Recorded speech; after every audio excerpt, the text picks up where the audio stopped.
Is Forte still number one on your list? Is he still number one on our list? Find out by tuning in for the rest of this top 25 Kentucky Derby contenders list now.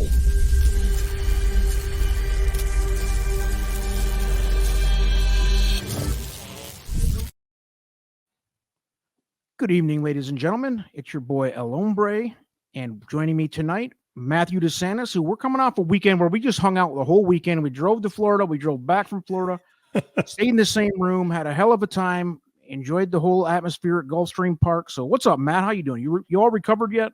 I'm pretty much still recovered. You know, it was a lot of driving, but we had a great time, and just a big thanks to everybody who came up, introduced themselves, said hi.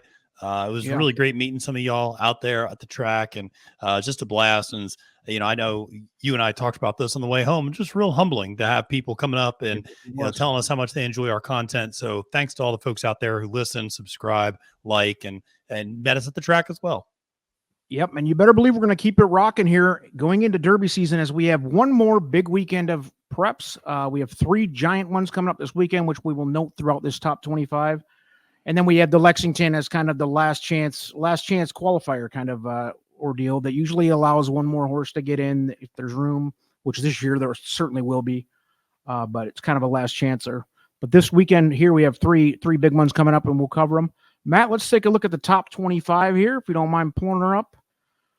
And let's get her started, baby. General Banker at 25, who I believe has been on and off the list a couple times. Going to the Wood this weekend, and let's be honest, the Wood is definitely the least, I guess, in my opinion at least, the least, full field as far as talent goes. But maybe you have a different opinion on that.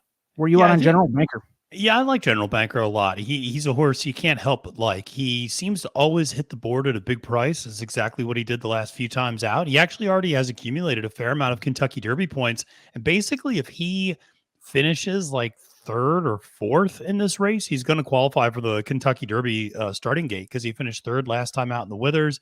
He's finished 2nd I think 3rd at the Jerome as well. So he's earned points in that New York circuit before, and he's just a horse that'll kind of come running late. And he's never a strong win candidate, but at 30-1 on the at the post time, he manages to hit the board and make things profitable. He's an honest horse. It would be a great story if he makes it there. And he's a horse I just, like I said, a root for. Don't view him as a strong win contender, but he's an honest horse. Yeah, he's flying under the radar, but there's definitely room for some horses like General Banker to make the field this year. Another Wood Memorial horse that we expect in the gate on this Saturday at Aqueduct is Slip Mahoney at number 24. What do we have on Slip Mahoney? Yeah, Slip Mahoney, came back from that last race where, if anybody watched it, they have those little GPS trackers where you can see the numbers of the horses. He was so far back, he was off the tracker. Like it was Mind That Bird, but they were going really fast up front. He came charging late for 2nd place behind Ray's Kane. And he's a horse that's going to like more distance. I think he should like the 2 turns. And, again, if there's an aggressive pace up front, a little bit like General Banker, he's going to come running late. He's another pretty honest horse who only needs a minor award to qualify for the starting gate. All right. Number 23 is a real wild card. We've seen him some pretty nice highs. National Treasure out of the Yak Teen Barn. He's going to be in one of the other 2 big races this weekend, Santa Anita Derby. National Treasure, the third finisher in the BC Juvenile, and had some high expectations. A little bit of setback earlier in the year, but he's back. What do you expect to see out of National Treasure? Well, you said it. I mean, he's a wild card, right? I mean, we don't know what to expect. He was supposed to run on that Sam Felipe scratch the day of the race. And, I thought a lot of people thought he was off the Derby trail as a result of that. Well, right. He bounces back. And what I will say is he really needs to finish, depending on how the numbers end up shaking out, he probably needs to win or finish 2nd in the Santa Anita Derby, which is not an easy task. I was going to say 2nd for sure, at least, or at worst. Yeah, because the thing is, he has not accumulated. You mentioned that 3rd place in the Breeders' Cup Juvenile, which normally would have gotten him some points towards the Kentucky Derby, but alas, he was still trained by Bob Baffert. So all those points that he accumulated during those Baffert races are null and void, and so he's starting at 0. So he's a horse that loves distance, and the longer the race is going to go, the stronger he's going to get. That said, he does strike me as a horse that just doesn't win necessarily.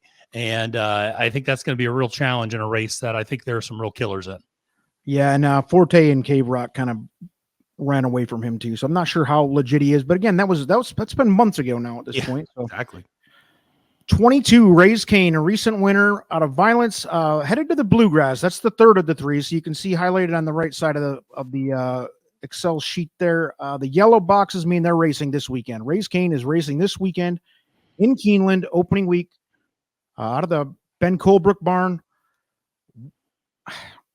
I don't know what Raise Cane is because of that. That was such an oddball race he ran last. It was an oddball race all around. So what do you expect to see out of Raise Cane? How legitimate do you think he is?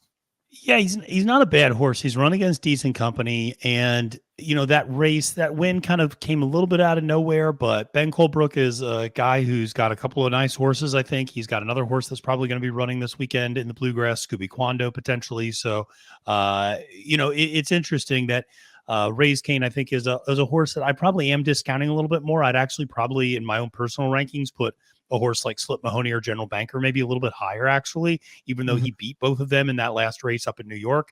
But the Bluegrass, it's interesting. You mentioned the Wood, I think, as a overall field might be a little bit weaker. The Bluegrass does feel very top heavy, but I think once you get past maybe the second or third, or maybe the second choice in that race, really does feel pretty wide open. So possible kind of like like the Florida Derby. If you look at the Bluegrass stakes, as far as like you said, top heavy, kind of like the Florida Derby, which we were just at. You had Forte, and then there was a couple that felt like second, third, and then there was a whole bunch of question marks. It kind of feels the same with the Bluegrass to me too. I agree. Yeah. 21, Reincarnate, which was way higher last week, coming off a bit of a disappointment. What's the plan for Reincarnate?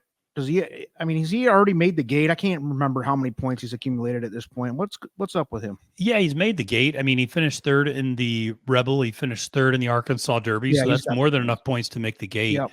I think the concern is that, just how good is he?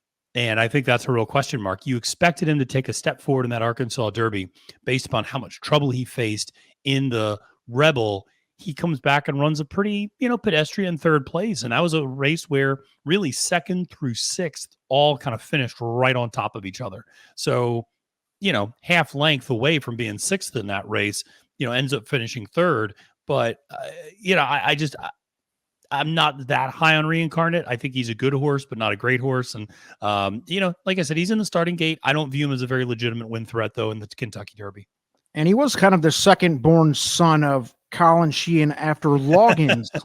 Fell off the wagon there and became Colin's boy. So I don't know.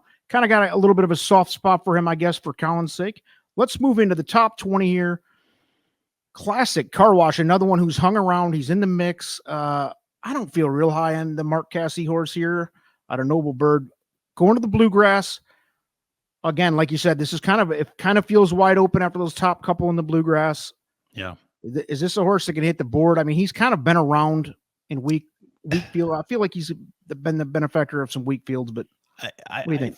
I think he has too. I think he is a horse that you just said, can he hit the board? Yeah, he can hit the board. I don't think he's going to finish any better than second at best. He's a horse that would really need to take a pretty big progression from a speed figure standpoint to really compete, I think, in that race. And but he is a horse that hangs around. He hangs around. So if you're building out vertical exotics for the Bluegrass, he's a horse you probably have to include because he just seems like a pretty honest runner who shows up and runs his decent race. If it wasn't for that miraculous run by Tapit Trice, he would have probably won that Tampa Bay Derby. So, there's definitely something to like there, but that race came back pretty slow. So again, he's going to have to take a step forward. Number 19 was America's favorite closer. I don't know. Maybe some tactical changes coming for Red Route 1, but just doesn't seem to have what it's going to take to be a Derby win threat anyway. I mean, he's made the gate. Can he finish? I mean, is he a cute story as a closer? He's one of the few big closers I think we have. I don't know. Where are you at on Red Route 1 after last weekend? I was already starting to cool on him going into the Arkansas Derby, and then the Arkansas Derby kind of really chilled him for me.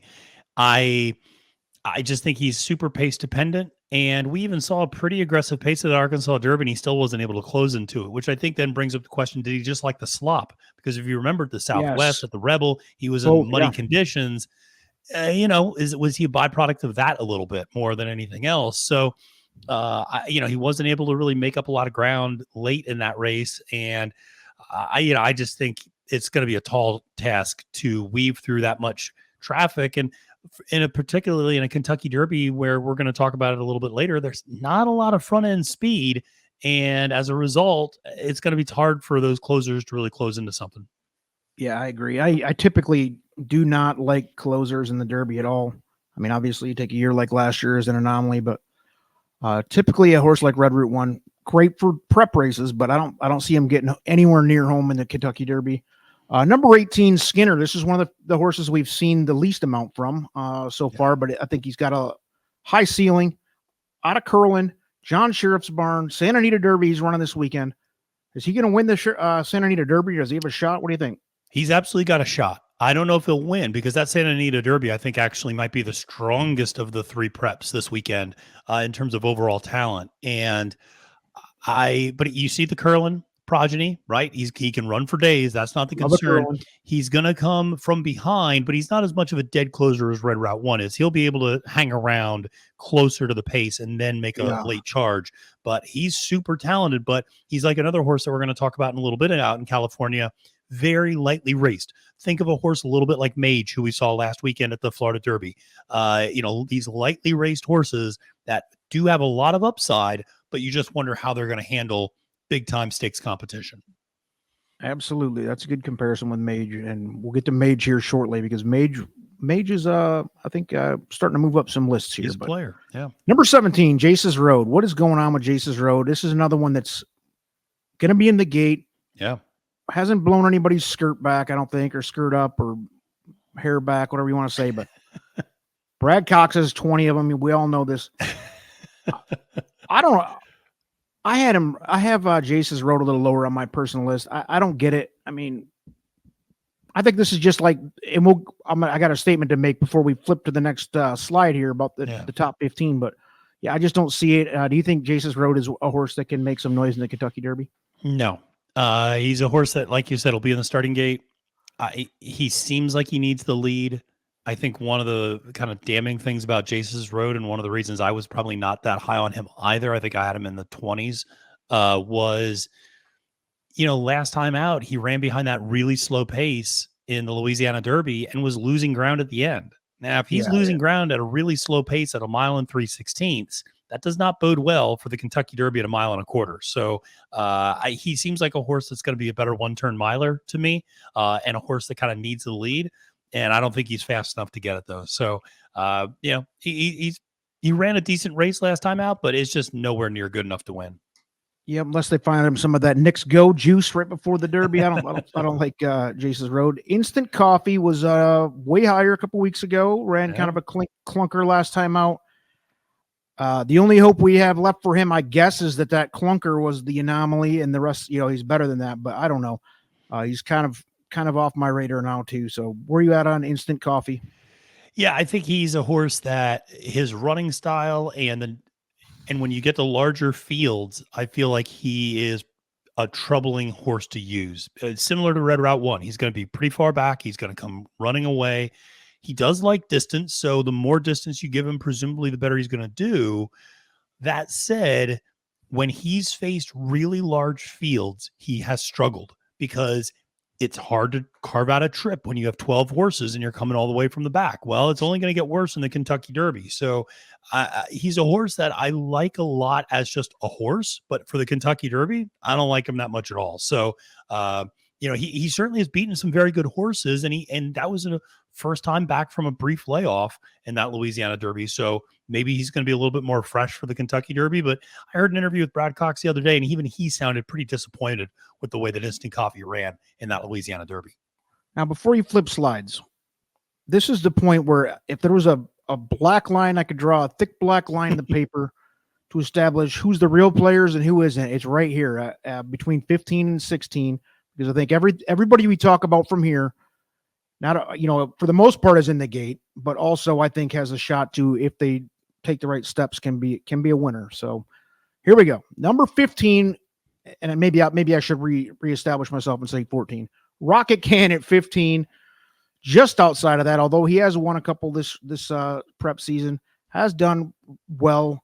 Didn't look wonderful this past weekend. Did Rocket Can run himself out of your favor this weekend? Yeah, he's kind of the horse I thought he was, and I thought nobody he might was be a ever in little love bit with better him, than I that. don't think. Yeah, no, I don't. Nobody ever was. I thought that he might be able to get a win there at Arkansas. I thought he might take another step forward from his really, I thought, pretty strong second place in the Fountain of Youth.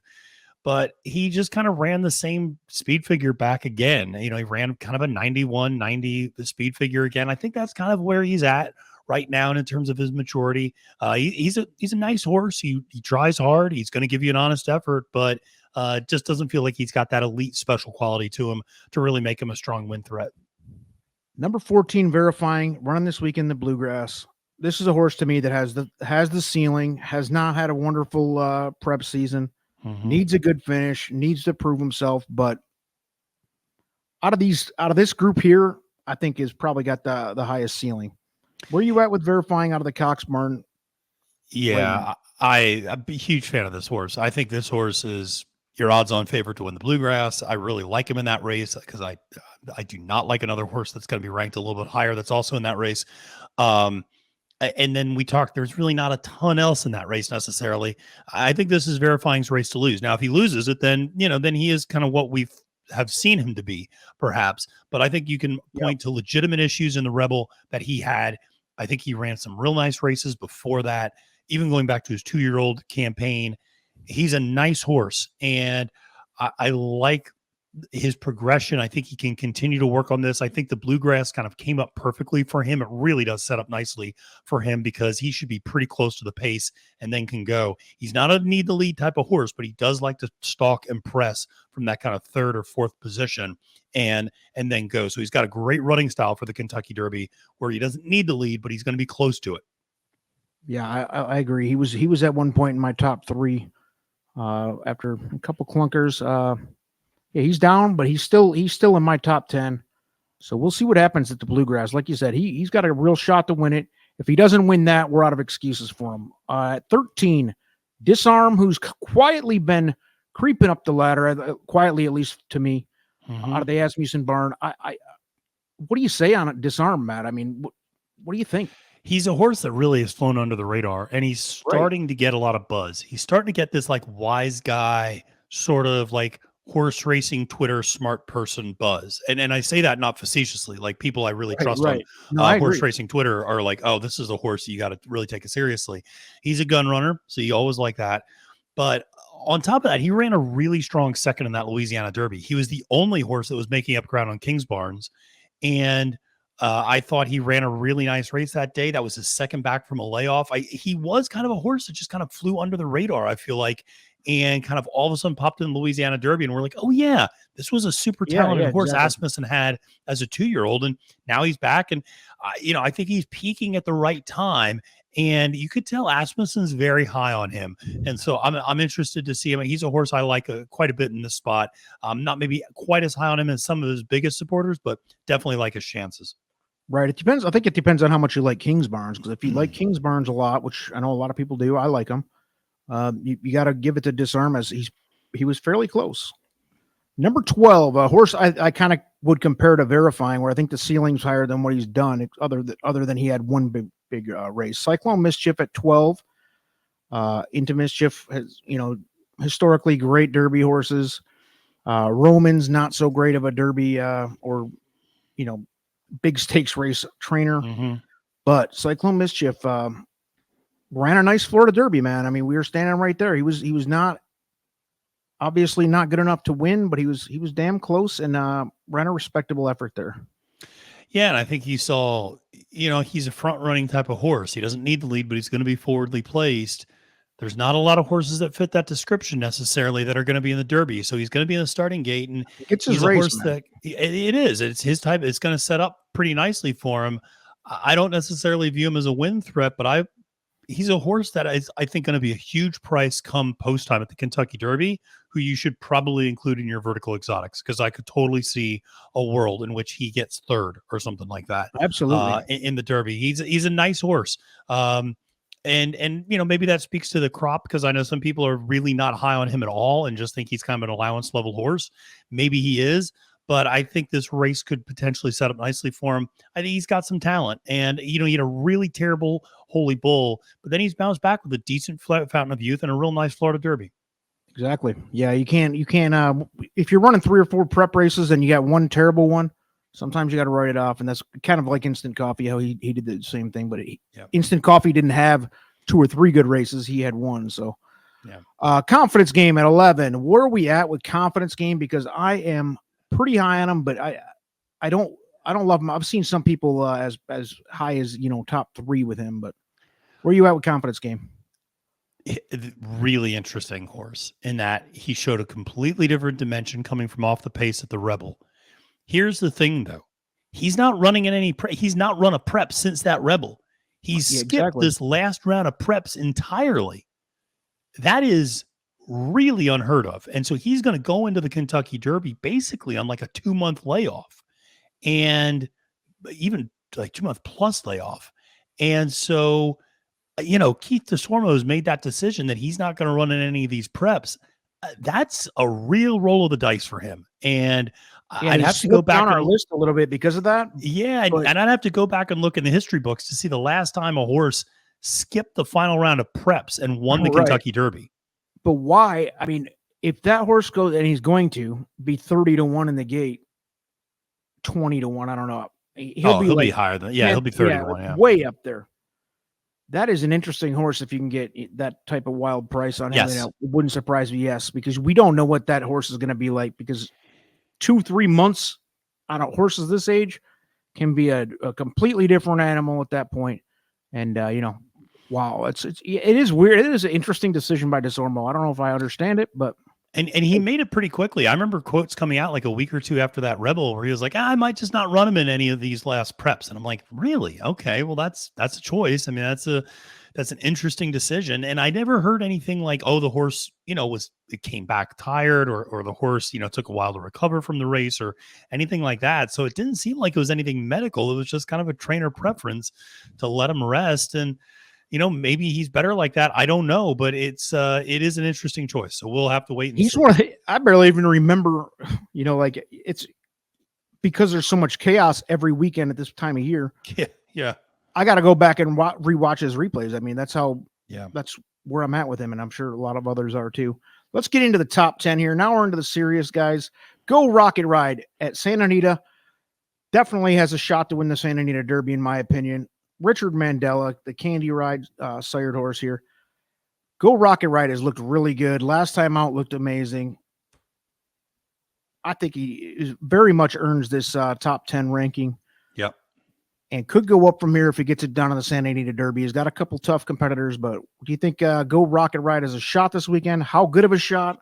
What do you think his odds might be? Yeah. I think he's got a real good shot. I think you won't get great odds. I would imagine 3-1 or less. But although with the presence of National Treasure, maybe he floats up a little bit more, but he was taking money in that San Felipe too. And what makes Go Rocket Ride, I think, so appealing is that he is a little bit more of a front runner. He does train at a target, so he does like to sit off of a pace, but I don't know how much pace there's necessarily going to be at that Santa Anita Derby. So he could actually inherit the lead. He's a horse that's talented enough to go gate to wire. It'll be only his 3rd career race. He finished 2nd in his 2nd career race in the grade 2 San Felipe. So he went maiden special weight, grade 2 San Felipe, and now is running grade 1 Santa Anita Derby. And he's super talented. If he takes another step forward, he absolutely is a very, very strong winning contender, not only for the Santa Anita Derby, I would argue for the Kentucky Derby. He's a horse I really like a lot for the Kentucky Derby. Yep. I've got him a little higher. I think I have him around 6 or 7 on my list, but number 9, Hit Show. Wood Memorial has to take a step forward, in my opinion. Hasn't blown my life away. I don't think that highly of the horse. I think he's more like 15 on my list, but hey, he's solid. He's coming out of a race that is certainly winnable for him, or going into a race is certainly winnable for him. The Brad Cox, again, Brad Cox is loaded this year, so maybe this is the year for him. But Hit Show, probably not the one for me, betting wise. But where are you at on Hit Show? Yeah, he should be the odds-on favorite for the Wood Memorial. We'll see what sort of pace setup he gets. He does like to come from off the pace. Last time he got a pretty aggressive pace up there at Aqueduct, especially on a day that was not particularly speed favoring, and really took advantage of it. Looked very, very good. Put away a horse like Arctic Arrogance, who's just going to come to run back this weekend in the Wood Memorial as well. He's the class of that group. I just don't think very highly of that group. I'm a little bit with you. He would have to take a pretty big step forward for me to kind of go, wow, okay, he's a legitimate contender in this race. And even if he wins, I'm still not necessarily going to be enthralled by it. I think it really is going to be a little bit of the style points. Does he really run up a big speed figure? Does he draw away from the field and really show some class? I'm going to need to see something special from him, because to right now, I feel like there's several other Cox horses who are probably a little bit better and a little bit more talented. Now, number 8, Mage, is a horse that finished second this past weekend, and I can't recall a horse finishing second all prep season and then still moving up several spots, because that was a great second. Outside of the elite close of Forte that we've seen and we knew kind of expected, Mage ran a hell of a race and did not seem to be tiring. Seemed like the horse is going to like the distance. To me, I love this horse for a Kentucky Derby, kind of a 10 to 12, 15 to 1 type horse. I'm going to guess Kentucky Derby. Mage has what it takes to get it done, in my opinion. And this is going to be an interesting Kentucky Derby. I got news for you, because there is not anybody at this point that's going to be that 2 to 1 even. You're going to have a whole lot, I think 4 to 1 type, 5 to 1 type favorite this year. What do you have on Mage? Yeah, I mean, listen, we saw him in person. He was super impressive. I'm still recovering from you slamming on my back as we were trying to get that exacta home. We were having a good time cheering on at the track. But it was Mage is a horse that absolutely took a step forward. We talked, he had a little bit of a troubled trip in that Fountain of Youth, came back, showed a really nice effort, still wove through traffic, made him move a little bit before Forte, leveled off a bit toward the end, but, looked very, very good. For a very young and relatively inexperienced horse. Here's the concern about Mage, and it's funny that he's right next to the horse above him, Tapit Trice. Both of these horses need to clean things up at the starting gate. They can't fall back early. Mage, got out of the gate a little bit slow again, just as he did at the Fountain of Youth. It ended up not hurting him too much, but still, you put him in a 20-horse field, you got to break pretty alertly in those types of fields. Even if you're going to sit a little bit further back, you need to still jostle for strategic position and not just end up dead last in the field. So, he's a young and maturing horse. He absolutely has the talent. I feel like he's another wise guy horse that people are really going to be putting a lot of money on come Derby Day. But yeah, he absolutely has the talent. He's a very good horse. But like I said, still some things to clean up. Number 7 is my boy, and he has been for several weeks. Tapit Trice, you're right. He's been stumbling out of the gate. He's a disaster out of the gate. He was able to overcome it in a weaker field last time out. Bluegrass Stakes is a field I think he could possibly even do it again, even if he does get that bad start, because it's not the most wonderful Bluegrass Stakes I've ever seen. But if he gets that cleaned up, I think this is a horse that can definitely win the Kentucky Derby. And I think he's going to be, unless he runs a absolute monster and blows everybody's head off at the Bluegrass, I think he's going to be like, I don't know, 4th or 5th choice on the betting board. I kind of hope he wins, but not with anything extravagant, because if he runs a monster like I think he's capable of, then he's going to be, he might even move up to the favorite to me. That's how highly I think of Tapit Trice. I know you're not so high on him because of the gate issues, which is an obvious, if you stumble in the Kentucky Derby out of the gate, it's over right now. So yeah, I don't know. I'm hugely high. I love that horse. I think he's he's definitely in my top 3. He's way higher on my list than most people's. I love him. Go ahead. Yeah, no, I think he's a very good horse that ran against a, pretty mediocre field in that Tampa Bay Derby. That said, you're right. I mean, it was a super impressive visual effort to see him come from all the way off the pace. The Bluegrass, as we mentioned a couple of times, is not incredibly strong. So he probably could overcome some sort of deficiency again. I do think a horse like Verifying, that's going to be probably right where he needs to be early on in that race. My two favorite horses of the prep season. We'll see. And so we'll see. I mean, I think if he gets it cleaned up, then I think he moves up a lot of people's rankings. But I'm in kind of a wait and see mode with him. I want to see him break well before I really go all in on him. Because as you mentioned, you don't break well at the Kentucky Derby, it's over before it starts. Yep, and you got Pletcher, who's one of the best trainers in the world, arguably the best as far as getting the horses ready for the big ones. So I got faith in Todd. I got faith in the Tappet sire. I love it. So let's move on. Here's one that I know you're higher on than me, and it's for no reason that I'm not as high, because it was so ultra impressive. Sotogake. Yeah. Out of Japan. If you haven't seen his race yet, go back and seek it out. His last effort was wildly impressive. And again, my problem with him is, and it's not even a legitimate problem necessarily, but I don't know who he ran against. I don't know if he ran against a bunch of horses that are bottom of our top 25 list. Yeah. That's my only issue with him. Yeah. Did he look great against Park's Tuesday afternoon field, or did he look great against legitimate contenders? So that's my only holdup. And again, I don't watch Japanese racing all day, so yeah, I just don't know. I'm ignorant to it. So go ahead, Matt. I know you follow him a little closer. Yeah, I mean, listen, I'm very high on him. Obviously, it was a super impressive effort. He looked like he could just keep running for days in the UAE Derby. So, I mean, he was under a hand ride the entire time and was just pulling away from the rest of the field. Now, you bring up a good point. How good was the rest of the field? Well, we'll see.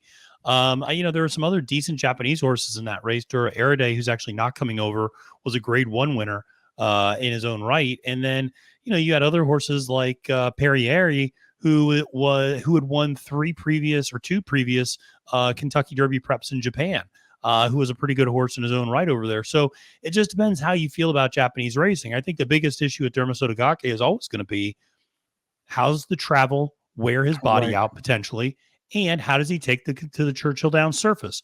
We don't know that yet. Once we see that, once we start getting those reports from the barns and from the track, I think he's a horse I really like a lot. I'm rooting for him to do well. I'm rooting for all these Japanese horses to do well, but we'll just have to wait and see.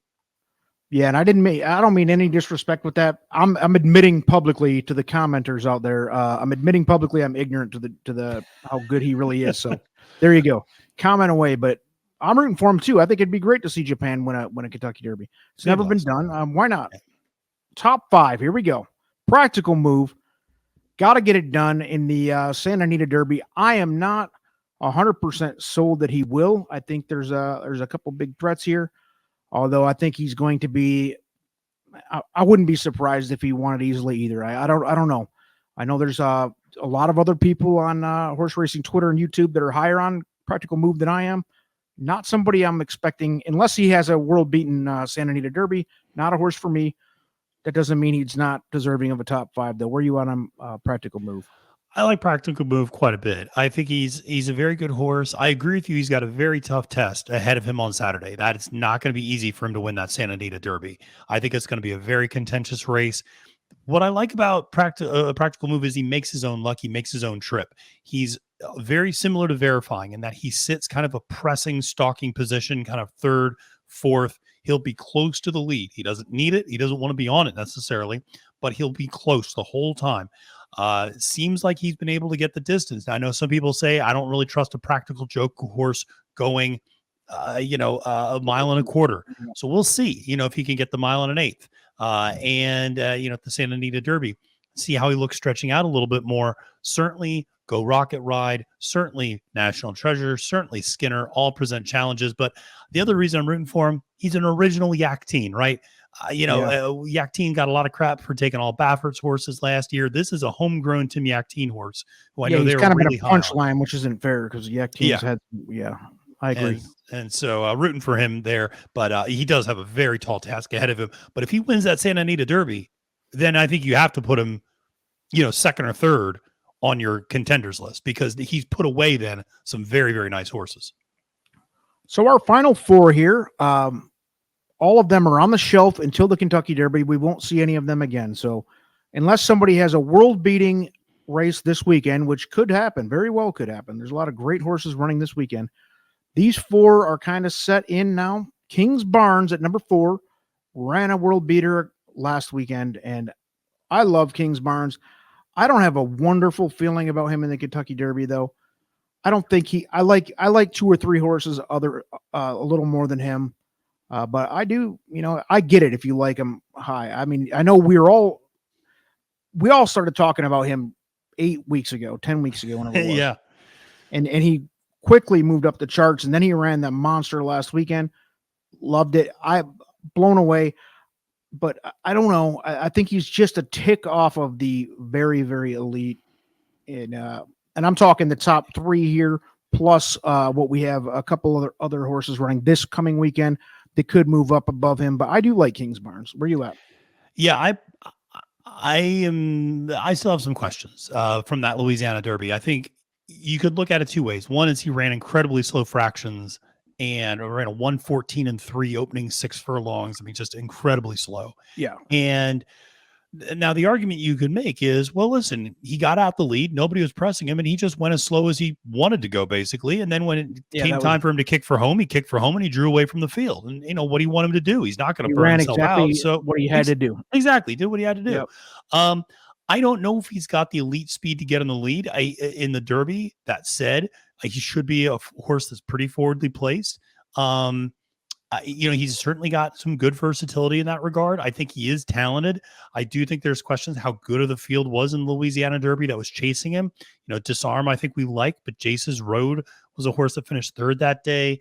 Instant Coffee didn't really show up at all. There's some other horses that you leave question marks about after that race. So we'll see. But, listen, he can't knock his form. He's 3 for 3. He's never lost. And, he's a super talented horse for a trainer who knows how to get him ready for the Kentucky Derby. And he's another one that's going to be like that 5th or 6th choice, probably in the gate. Huge price. Mm-hmm. I love the Kentucky Derby this year because I think, and we'll get to it in a second here, but I don't necessarily think that first of all, none of the favorites are going to be anything like a even money type situation, which is rare in the Derby anyway, but it's definitely not happening this year. Number 3, Two Fills, which I know you're high on, and why not? I mean, the horse, we were all pretty high on him going into last weekend, and then he came in and just ran took it up a step. Yeah, moves all the way up to number 3, which I don't know if I have him that high. I think I have him more like 6. But hey, this is a consensus of the 4 of us that kind of put all of our lists together, and we have a consensus. I get it. I don't think he's going to win the Kentucky Derby, but I would not be leaving him off of any trifecta and exacta tickets. That's for sure. Matt, go ahead. I know this is your boy. Go ahead. Yeah, he's number 2 on my list. I love him. And he just looks so impressive in that Jeff Ruby Stakes. And, listen, I know maybe that wasn't the greatest field, but he ran a really impressive race. He went super wide the whole way around. He's really versatile. He can be on the lead. He can be pretty far off the lead. I like that sort of versatility. Larry Ravelli, I'm rooting for him. Jareth Loveberry is jockey, rooting for him. And Loveberry broke his leg about 4.5 weeks ago. Wasn't even sure he'd be able to ride the horse. Ended up riding him in the Jeff Ruby to victory. He's just a horse, and here's the other thing. He's done it on a lot of different tracks. He's run at a lot of different tracks, and he's run well at a lot of different tracks. He's run well in a lot of different circumstances. He's run against maybe the best overall group of company out of everybody in this field. In terms of he just runs against everybody, always turns in a strong effort. A lot to like, I think, with Two Fills. I like him a lot. I'm rooting for him. Again, probably like you. Is he a win threat? Maybe not, but I really am going to be including him in all my tickets. Yep, and from Matt's boy to the Formula's boy, Angel of Empire, and he took a victory lap this weekend because although he was close to the favorite and probably should have won the race, he did, and he won it. He won it convincingly. I think he has earned the respect now all the way up to number 2. I think I have him at 4, but I get it. Angel of Empire has done absolutely nothing wrong. I don't know what his speed figure came back as. Came back at a 94 buyer, so 1 point below. He's right in there. I mean, nobody's there. We don't have Secretariat in this crop, so nor do we have Flightline or anything else. And as good as Forte has been, he's not those horses. Yeah. But Angel of Empire done nothing wrong. One of the threats to win the Kentucky Derby, I suppose. Yeah. Again, he's a horse I'm not going to bet in the Kentucky Derby, but Brad Cox has got 3 or 4 that could win this thing. And Angel of Empire right now is sitting atop of the barn. and deservedly so. Where are you at with Angel of Empire? Well, first of all, shout out to all the Pennsylvania breds out there. He's a PA bred. I always like that as a native of Pennsylvania, but he's a horse that is going to love more distance. That was one thing that was obvious when you go back and watch like the Smarty Jones, like the gallop out where he goes just flying past victory formation that day. Then he runs in the Risen Star and runs away from the field late that day. And you go, well, maybe that was just the pace. Then he goes up here to the Arkansas Derby, and Flavian Pratt just had him confidently handled the whole way and just pulls away from the field. Super impressive effort. I know he's going to like continuing to stretch out. He's going to like that more and more distance. He's third on my list. I like him a lot. I think he's absolutely a strong win contender for the Derby. The question is what sort of pace is he going to need? But the Kentucky Derby, you're always going to get a relatively honest pace, I think. So I think he's a horse that he's not a deep closer like a Red Route 1 where he gets himself in trouble early or something like that.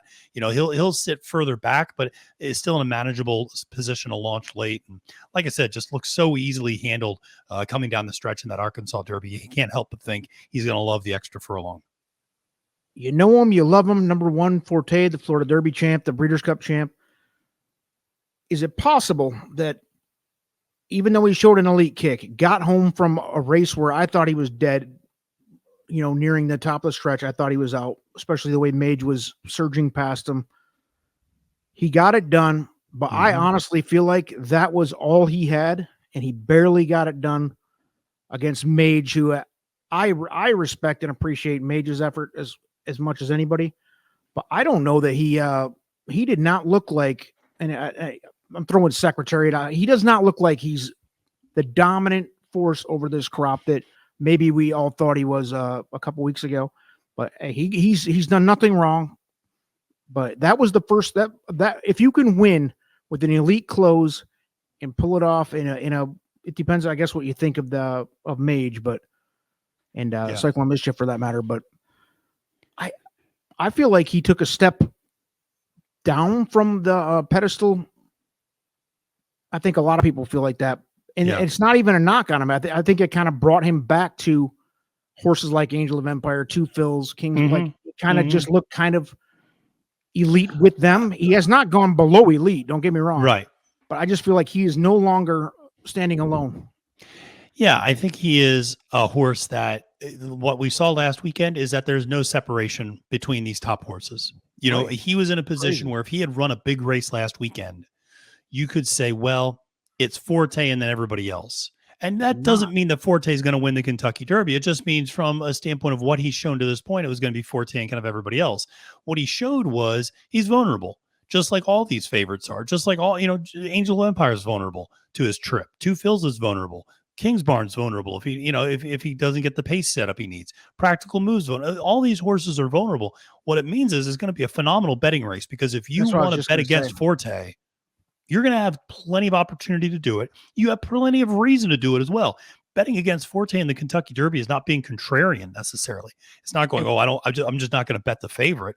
No, there's a reason. There are a lot of very legitimate reasons to go, maybe this horse is about as good as he is. This is about as good as he is. He runs a 95, 96, 97 buyer speed figure. That this is about who he is. Maybe he's a little bit, post dependent to some extent. In a bigger field, it might be a challenge. Best against a higher caliber field, it might be a challenge. I mean, the Fountain of Youth and the Florida Derby, not maybe the strongest fields we've seen in the prep races. So I think that there's reasons to doubt him. But to your point, he's done nothing wrong. All he's done is win, really. And so it's hard to really knock a horse that hasn't lost as a 3-year-old and hasn't lost in quite a while in the last 4 races, I should say. So, he's a very, very good horse. I like him a lot, but I think he's still number 1 on my list as well. But when it comes time to bet in the Kentucky Derby, I'll probably try to find a way to beat him. But what he did was open up the door. You mentioned it for a second there, was as far as from betting perspective, Forte is going to be the favorite, but I think it's going to be like a 4-1 type favorite. Like, I think this opens the door for, if you love Forte, you're going to get a nice price even on the favorite. I feel like, I think there's going to be a log jam of 4-1, 9-2, 6-1, 10-1 type horses, because there's a whole bunch of there's 5 or 6 of them that I think are all going to be kind of, the better choices. And Forte is going to be the favorite, but I just don't think. I think this race, the Florida Derby, brought him down to to just a slight favorite now. So it's going to be a great betting race. I'm excited for this weekend. Here's the thing, though.